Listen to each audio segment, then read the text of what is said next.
মুক্তি সংগ্রাম সমিতি জিন্দাবাদ জিন্দাবাদ জিন্দাবাদ মুক্তি সংগ্রাম সমিতি জিন্দাবাদ জিন্দাবাদ জিন্দাবাদ সংগ্রাম সমিতি জিন্দাবাদ জিন্দাবাদ জিন্দাবাদ কৃষক মুক্তি সংগ্ৰাম সমিতি ধেমাজি জিলা ছাত্ৰ মুক্তি সংগ্ৰাম সমিতি নাৰী মুক্তি সংগ্ৰাম সমিতিয়ে আজি পুনৰ বৰদলনি উন্নয়ন খণ্ডত আমি এক প্ৰতিবাদী কাৰ্যসূচী হাতত লৈছোঁ। ইয়াৰ মূল কাৰণটোৱে হৈছে যে হিমন্ত বিশ্ব শৰ্মাই গাঁও উন্নয়নৰ বিষয়ে যিমানেই ফুলজাৰি নামাৰক কিয়, সি ফুলাই ফুলাই যিমানেই নকওক কিয়, কিন্তু আমি গাঁৱত থাকি যিটো দেখিবলৈ পাইছোঁ যে প্ৰকৃত হিতাধিকাৰীক বঞ্চিত কৰি বিজেপি দালালসকলে কেৱল তেওঁলোকৰ হাংগু পাংগু মিতিৰ কুটুমক যিকোনো আঁচনিত অন্তৰ্ভুক্ত কৰিছে। আজি এই প্ৰতিবাদী কাৰ্যসূচীত অংশগ্ৰহণ কৰা প্ৰত্যেকগৰাকী মহিলাক অৰুণোদয় আঁচনিৰ পৰা বঞ্চিত কৰা হৈছে, প্ৰত্যেকজন মানুহক PMAY গৃহৰ পৰা বঞ্চিত কৰা হৈছে, প্ৰত্যেকজন বৃদ্ধক বৃদ্ধ পেঞ্চনৰ পৰা বঞ্চিত কৰা হৈছে, প্ৰত্যেকজন কৃষকক প্ৰধানমন্ত্ৰীয়ে যিটো কৃষি ঋণ সেইটোৰ পৰা বঞ্চিত কৰিছে।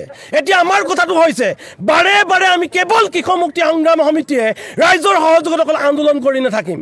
আজি আমি শেষবাৰৰ বাবে বৰদলনি উন্নয়ন খণ্ডলৈ আহিছোঁ। আমি বিডিঅ'জনক জবাবদিহি কৰিব বিচাৰিছোঁ যে তেওঁ স্পষ্টভাৱে ক'ব লাগিব কেৱল এই আঁচনিবোৰ বিজেপি হাংগু পাংগুৰ কাৰণে নেকি, কেৱল এই আঁচনিবোৰ বিজেপি হাংগু পাংগুৰ কাৰণে নে সাধাৰণ জনতাৰ কাৰণে। যদি এই উপযুক্ত আমাক আজি উত্তৰ দিব নোৱাৰিব তেতিয়াহ'লে কিন্তু এই বিডিঅ'জনক আজি আমি শান্তিত থাকিবলৈ নিদিম, আইনগত ব্যৱস্থা ল'ম। লগতে এই কথাটো ক'ব বিচাৰিছোঁ যে এতিয়া শেহতীয়াকৈ চৰকাৰখনৰ এজেণ্ট কিছুমানে দালালি এজেণ্ট কিছুমানে ঘৰে ঘৰে গৈ জিঅ'টেক কৰি থকা দেখিবলৈ পাইছোঁ।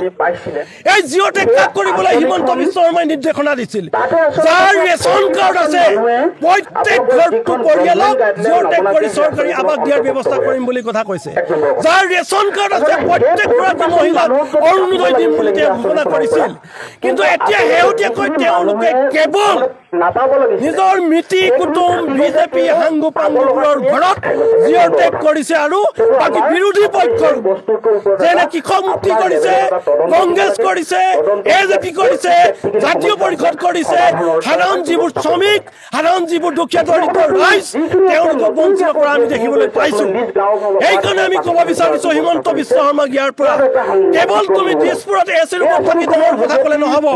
তোমাৰ গাঁৱত, তোমাৰ পঞ্চায়ত, তোমাৰ বুথ কমিটিখনে কি কাম কৰিছে তাৰ ওপৰত নজৰ দিয়ক।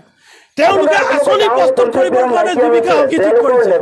জীৱিকা সখীগৰাকীয়ে মূল কলংক। তেওঁলোকে যিগৰাকী জীৱিকা সখী ঠিক কৰিছে সেইগৰাকী তেওঁলোকৰ বিজেপি দলৰ বুথ সমিতিয়ে নিজৰ নিজৰ মহিমতলীয়ে কাম কৰাইছে। যি পইচা দিব পাৰিছে তাৰ ঘৰত জিঅ'টেক কৰিছে, যি পইচা দিব পৰা নাই তাৰ ঘৰত এৰি থৈ গুচি আহিছে। তাৰ জ্বলন্ত উদাহৰণ আমাৰবোৰৰ লগত আছে।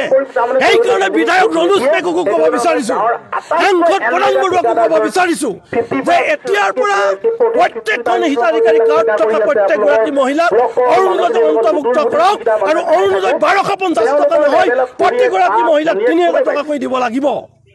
যিটো কৃষি ঋণ প্ৰধানমন্ত্ৰীৰ সেইটো 2000 টকাৰ ঠাইত 5000 টকা কৰিবলৈ আমি দাবী উত্থাপন কৰিছোঁ। যিটো বৃদ্ধ পেঞ্চন 2000 ঠাইত আমি 5000 কৰিবলৈ দাবী উত্থাপন কৰিছোঁ। আৰু সঁচা অৰ্থত প্ৰকৃত হিতাধিকাৰী হিচাপে তালিকা প্ৰস্তুত কৰক। আজি চৰতীয়া এটা ঘৰ আছে, তেওঁক জিঅ'টেক কৰি চৰকাৰী ঘৰ দিছে।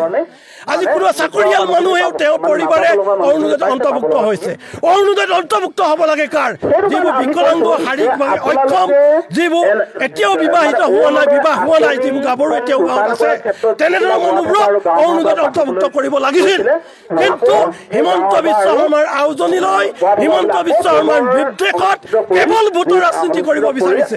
আগন্তুক পঞ্চায়ত নিৰ্বাচনত কেনেকৈ পঞ্চায়ত দখল কৰিব পাৰি তাৰ ৰাজনীতিকৰণ কৰিবলৈ গৈ তেওঁলোকে কেৱল বিজেপি হাংগু পাংগুবোৰৰ ঘৰত, তেওঁলোকৰ মিতি কুটুমবোৰৰ ঘৰত জিঅ'টেক কৰি অৰুণোদয় দিছে, চৰকাৰী ঘৰ দিছে, বৃদ্ধ পেঞ্চন দিছে, প্ৰধানমন্ত্ৰী কৃষি ঋণটো দিছে। এতিয়া আমাৰ কথাটো হৈছে প্ৰত্যেকগৰাকী দুখীয়া দৰিদ্ৰ বৃদ্ধ বনিতাক তেওঁলোকে আঁচনিত অন্তৰ্ভুক্ত কৰিব লাগিব। যদিহে নকৰে আগন্তুক পঞ্চায়ত নিৰ্বাচন শান্তিত তেওঁলোকে পাতিব নোৱাৰিব। এই হুংকাৰ কিন্তু আজি কৃষক মুক্তি সংগ্ৰাম সমিতিয়ে ইয়াৰ পৰাই দিছে।